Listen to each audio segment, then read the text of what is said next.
ইতালির ড্রাইভিং পরীক্ষায় একটা খুব জরুরি বিষয় হলো ক্যারেজাতা। চলেন এটা নিয়ে কথা বলি। এই শব্দটা নিয়ে কিন্তু অনেকেরই একটু কনফিউশন হয়, কিন্তু চিন্তা নেই, আমরা এটা একদম পরিষ্কার করে ফেলব। তো সবার আগে এর আসল সংজ্ঞাটা কি?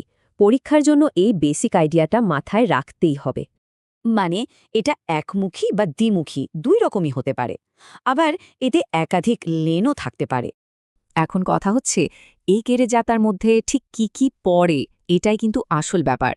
শুধু গাড়ি চলার লেনই না, জেব্রা ক্রসিং বা সাইকেল পারাপারের জায়গাও কিন্তু এর মধ্যেই পড়ে। আর কোনগুলো এর অংশ নয়, এখানেই কিন্তু পরীক্ষার সবচেয়ে বেশি ভুল হয়। চলেন দেখি। দেখুন, ফুটপাথ, সাইকেল লেন বা গাড়ি থামানোর জায়গাগুলো রাস্তার পাশেই থাকে, কিন্তু এগুলো কেরেজাতা না।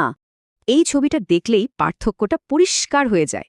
কোনটা ভেতরে আর কোনটা বাইরে মনে রাখার সহজ।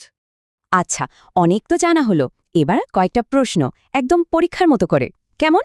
প্রথম প্রশ্ন, একটা ক্যারেজ দেয় কি একাধিক লেন থাকতে পারে? কি মনে হয়? একদম সত্যি, এটা ক্যারেজজাতার একটা প্রধান বৈশিষ্ট্য। এবার পরের প্রশ্ন, ফুটপাথ মানে মাচাপিয়েদি কি ক্যারেজগাতার অংশ? একটু ভাবুন।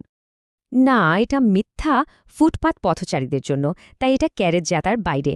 এটা মনে রাখা খুব জরুরি।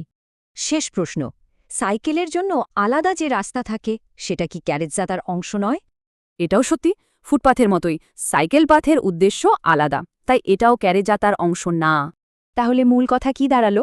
ক্যারেজজাতা হলো শুধু যানবাহন চলার জন্য নির্ধারিত রাস্তা। ক্যারেজজাতার বিষয়টা তো পরিষ্কার হলো। এখন ভাবুন তো, পরীক্ষার জন্য এরপর কোন বিষয়টা বোঝা দরকার?